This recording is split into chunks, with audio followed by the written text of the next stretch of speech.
What's a controversial music opinion that you have? Most country music is emo music in disguise. Emo for rednecks. Farm emo. The alternative. Hitting high notes shouldn't be the only gauge for a good singer. Or extending every vowel with a million notes. Just because I don't like something doesn't mean it is bad. Ooh, musician here. I've got one. So, standard procedure these days is to release music regularly, like every few weeks, or once a month. Then when there are enough songs, release an album. Personally, I hate buying an album, only to discover I've already heard most of it. Even if I like the songs, it generally doesn't feel new enough to justify buying it. I'd rather hear 12 new songs at the same time. Edit. Yes, a reasonable number of people still buy albums. A lot of people have responded saying they do. So no need to ask anymore. Very true. Nothing is worse than loving 4 singles that get released then the album comes out with 9 songs and the other 5 are just mid. Weird Al deserves to be in the Rock and Roll Hall of Fame. Most people would enjoy classical music if they let themselves. I hate how all classical music is relaxing. Sure, it can be relaxing, but there are so many exciting, spooky, action-packed pieces. Right, like you can't convince me that anyone is able to listen to Dance Macabre or Night on Bald Mountain without wanting to go and do mischievous spooky things, or listen to Mars and not imagine themselves marching into an epic battle. People seem to think that it's quite stuck up and some of it is definitely a product of its time, but there's so much passion behind a lot of classical music. And I think it comes through far more in an instrumental piece. When an artist dies, his music is still shit. If it was shit, the death doesn't change anything. As a fan of relatively recent dead rock star Tom Petty, I will add that the material they chose not to release before their death is worse than what they actually released. Most found recordings should have stayed hidden with the exception of some live performances. I once heard music was overall more enjoyable when ugly people were allowed to make it, and I think I agree. Mainstream music is too concerned with T&A and not enough concerned with signing people with great talent. Obligatory. I'm not saying the music we have is talentless. I'm only saying by today's standards many of our past great artists might not even be considered. Edit. Yikes, you're really burning Ed Sheeran Mayo. Edit. Thank you, Anonymous. Video killed the radio star. The music I listened to as a teenager, early 20s, the stuff I'm most nostalgic for, is mostly crap and I'm embarrassed by most of my CD collection from that time. I went down a teenage nostalgia hole on Spotify last night, and I was laughing at how bad some of it was. Hormones are a hell of a drug, if it made me think that shit was deep. Many music-based awards, especially recently with modern rap and pop, should go to the beat makers rather than the singers. Many of these songs are great because of the beat, not the lyrics, and there are not too many songs these days that I appreciate the lyrics alone, and a lot of time will listen to an instrumental if I can find it. Edit. Never gotten an award or over 100 upvotes ever, so thanks everyone. Hope 2022 brings you all a lot of happiness. Well shit, throw out the award ceremony and let's celebrate the same 3 people the Mayo. Just because you don't like the community doesn't mean you shouldn't listen to the band. Hate the fans, not the band. The main thing putting me off going to a Tool concert is the people who would be around me at a Tool concert. Edit. Similarly, I will probably never go see Billie Eilish live because although I'd like to, I don't want to be the 30-something-year-old guy standing in that crowd demographic by myself making everyone around me uncomfortable. Complex is not necessarily better. Mathcore fans, and I took that personally. Nostalgia is the worst when trying to defend a musical genre or era. It's kind of egocentric to think that culture peaked when you were a teenager and nothing better came out after that. Nostalgia is totally okay to argue why you like something. For instance, I have good memories with it and it makes me think of good times, but not why someone else should like it. You don't have to memorize every song, have every album, and know the bassist's name to be a fan of the band. Just gotta like their sound. I know I used the wrong there/there, and I'm leaving it to piss the grammar Nazis off. There's a song in every genre that people will like, they just have not found it yet. Edit. Something I'd like to add is everyone should check out the Sounds of Spotify profile on Spotify. They have playlists for every genre. Chinese post-punk, they got it. Argentinian indie, you betcha. People who say they don't write music like they used to back in the 60s and 70s are full of crap. I grew up in the 60s and 70s, and there was just as much crap back then as there is now. It was just forgotten. Exactly, it's called survivorship bias. People think that prehistoric humans only used stone tools, just because those are the only ones that persisted time. Truly bad music is pretty rare. Most people confuse music they don't like or understand with bad music. Most music, even if it's basic in terms of writing or production, has its place, its reason for existence. People need to chill the duck out and stop getting so angry and dismissive about certain music genres. I like the Alien Ant Farm version of Smooth Criminal better than MJ's version. I get raked over the coals for this opinion every time I express it, but there it is. I'm not saying it's objectively better, as there is no way of really objectively measuring musical styles. I'm saying that I prefer it. Edit. To clarify, I was a big MJ fan growing up, born in '79, and heard the MJ version well before the AAF version was released. Slowing down the song doesn't make it sound good. There was a trending Christmas music for a long time, might still be going on, but I avoid it like the plague now of doing the same songs, but slower and breathier. Little Drummer Boy doesn't need to be a 10-minute song. Video game music should be held to the same respect as any other form of music. The fact that it comes from a video game doesn't change its value. The Australian classical FM radio station, ABC Classic, dedicates a couple of hours at midday on Friday to play video game soundtracks, and it's absolutely wild. There is no such thing as a musical opposite. You can, in fact, like country and hip hop. You can like pop and black metal. Occasionally, listen to something outside your comfort zone. You might find something you like. Rappers get far too much credit for the music their producers made for them. Same for pop. 1. There is no such thing as guilty pleasure music. Listen to whatever you enjoy listening to. 2. Modern music isn't rubbish, it's just different, and the music styles / genres of the past that you prefer are still out there if you bother to look for them, and vice versa. There were a lot of bad forgettable songs in the past, but people just forgot about them. I literally played a top 100 chart of some random week of 19 something to my parents, and they only remembered 15 out of those 100 songs, 3 of which they called good songs. Beyonce is a very average artist. This is not controversial on Reddit. Kanye West is the greatest musical creative of the past 20 years. LMFAO, you need to listen to more music. Toxic by Britney Spears is one of the best pop songs in music history. They said controversial, not objectively true. I unironically love Stairway to Heaven. I don't think it's overplayed or cliche. I think it ducking slaps. No Stairway, denied. I just don't get Billie Eilish. She seems like a nice woman and has a distinctive look and style, at least she did. And maybe she is a great songwriter. I just cannot tell on the last part, since she just sounds like someone mumbling into the microphone. Sampling is good overall and allows creativity through re-examining past musical and sonic ideas. Musical quotation has been a thing for centuries, and sampling is just that, but with fancier technology that lets it go a step further. Nickelback is widely hated, only because the majority of their most famous songs are their worst, and radio stations don't like heavy music, so they don't play Nickelback's best songs. Look at this photograph. Look at this graph.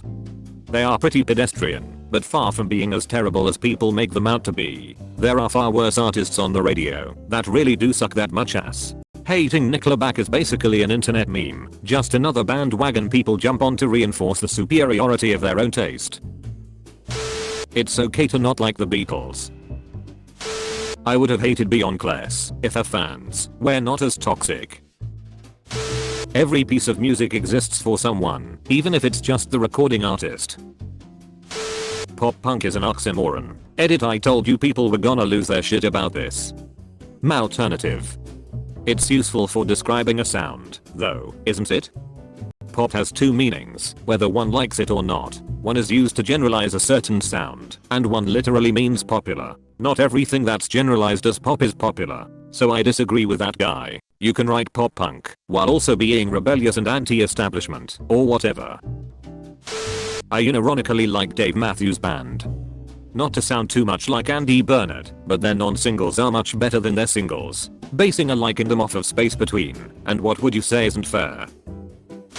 Listen to whatever you like. Who cares? It is okay to like someone's music, but not like them as a person. Jim Morrison must have been an insufferable prick. As a teenager, I idolized him. In my 20s, I really didn't think of him at all. I was walking through a bookstore in my 30s and saw a book of his lyrics and poetry and cracked it open. Wow, was it bad? Shallow, meaningless musings from a self-indulgent man-child. Uke. It's a fine line between being profound and being a narcissistic a-hole. Beyonce was better when she was part of Destiny's Child. Gangster rap damages society. It openly glorifies a whole bunch of negative shit, and you are a fool if you think teens and young adults aren't impressionable. Edit. Yes, other music, like post 9/11 hyper-nationalist country music, is also bad. No, video games are not what I'm talking about. If I'm wrong about media's influential power, somebody better tell all the military and intelligence propaganda community that they are wasting their time. Second edit. If said media explores the negative aspects of life in a meaningful and thought-provoking way, then I appreciate it. And no, I'm not proposing censorship. I'm happy living in a free speech democracy/republic. And furthermore, Susan, I wouldn't be the least bit surprised to learn that all 4 of them habitually smoke marijuana cigarettes. Bro, the message of that rap isn't go out and do this. It's don't do this. My experience was ducked. No, it's not. Sometimes. But the general theme is glorifying immorality. They hated him for he spoke the truth. The Beatles were terrible and overhyped. This isn't controversial. It's just ignorant and frankly kinda circle jerky at this point. You don't have to like the Beatles, but you have to be ignorant or dishonest to not recognize their contributions to popular music. Odds are a lot of the music you do enjoy wouldn't exist without the Beatles' influence on the industry and the art form. I hate Crazy Train. Everyone outplayed the damn beginning and don't realize the kick-ass solo in the middle of the song. Ozzy has much better songs than Crazy Train anyway.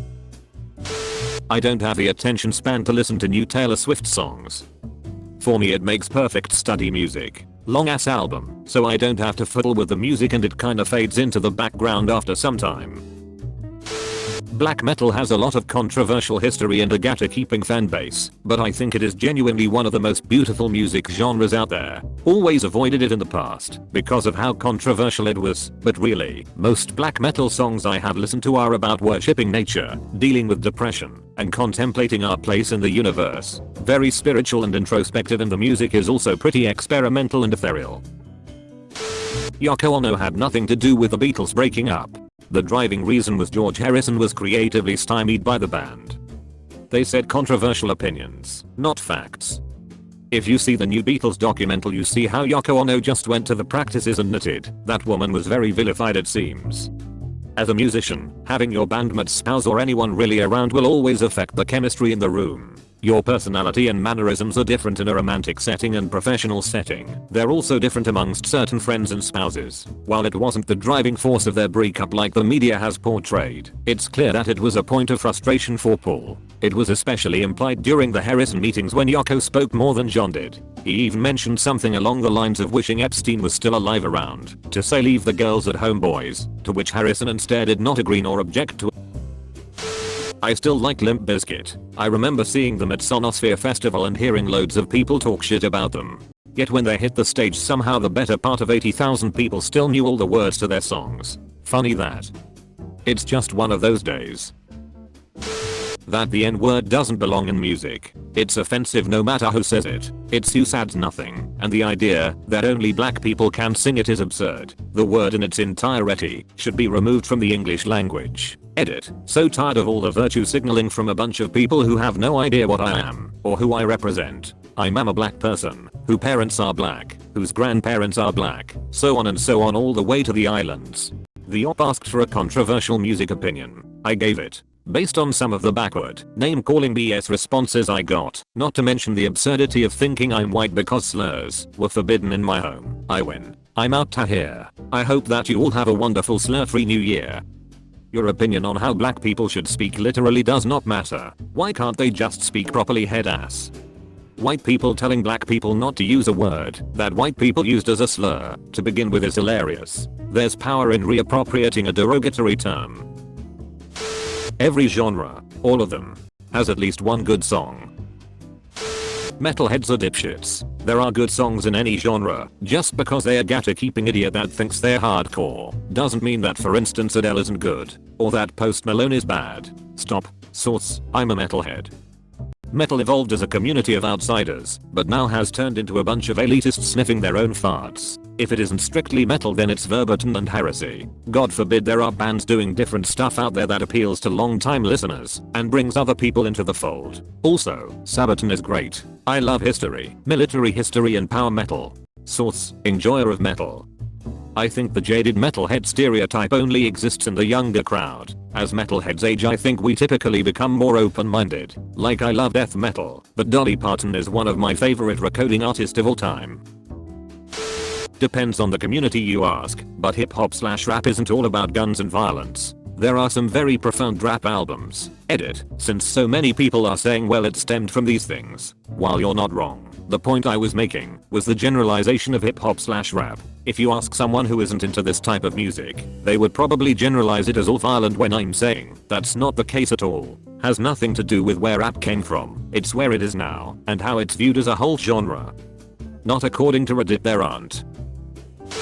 I actually liked Bieber's As Long As You Love Me. So is Beauty and the Beat. Huey Lewis and the News. Their early work was a little too new wave for my taste. But when Sports came out in '83, I think they really came into their own, commercially and artistically. The whole album has a clear, crisp sound, and a new sheen of consummate professionalism that really gives the songs a big boost. He's been compared to Elvis Costello, but I think Huey has a far more bitter, cynical sense of humor. Good luck getting a reservation at Doja with that opinion. You can listen to dance music and EDM even when you're not drunk or partying. Personally, I listen to a shitload of techno all of the time, but it helps me feel less anxious driving about cause it's a constant distraction. Just because you can't understand the language in a song doesn't mean you can't enjoy the music. I listen to a lot of international music and don't know the majority of those languages, but I really vibe with the different sounds. Nickelback and Creed aren't that bad.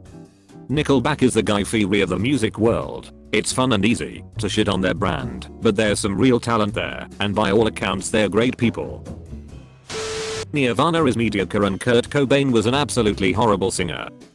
If you take their music out of context, maybe Kurt wasn't trying to be a technical singer, he was after emotional impact, which he got. While labeled grunge, Nirvana considered themselves a punk band in the same vein as the Melvins. It's like saying Rothko was a bad painter. Go stand in front of an original and get back to me. Modern country is great if you're a passenger on a long road trip and you want to turn your brain off for a while. It's got no variation, nothing that'll leap out at you, nothing to make you think. It's a sad husk of what country used to be. I'm not praising it, but it's got a good use. Queen's music is boring. By today's standards, the Beatles were shit. The Beatles are still better than the majority of shit that is being released today. Old popular thing better than current popular thing. I think the breakup of the Beatles was a good thing. I'm a huge Beatles fan myself, and while I especially love the later albums, people often forget that by 1970 they were already overshadowed by newer acts such as Led Zeppelin, and had started to lose their edge. There are plenty of bands that should have broken up a long time ago, that is the Rolling Stones, Deep Purple, Metallica, U2, Green Day, and there is always the possibility that the Beatles could have gone the same way. We would have never got George Harrison's solo masterpieces if they never broke up. Thank you very much for watching. I hope you enjoyed the video. Please subscribe to my channel for more curated daily Reddit stories.